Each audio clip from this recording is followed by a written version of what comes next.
आणि त्या पिंपळवाडी गावच्या एका सामान्य शेतकऱ्याचा मुलगा म्हणून आम्ही जन्मलो. 3री पर्यंत शिक्षण झालं, 3री नापास झालो. मुंबईला गेलो, तिथं चुलत्यांनी थोडंफार शिकवलं 9वी पर्यंत, पण नुसतंच आम्ही शिकलो नाही. प्रचंड मेहनत घेतली, प्रचंड. भरत शेठ असाच आमदार आणि मंत्री नाही झालेला.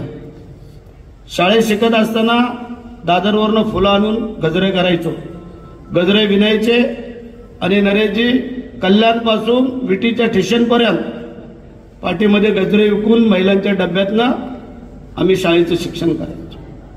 त्यानंतर सकाळी नंतर दुधाची लाईन टाकायला सुरुवात केली, पेपरची लाईन टाकायला सुरुवात केली.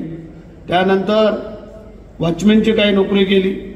त्यानंतर ते मिलमध्ये कपड्यांचे नाही ते सटाक फटाक आवाज येतो ते, त्याच्यामध्ये नोकरी केली आणि शेवटला सीताराम मिलमध्ये नोकरी केली.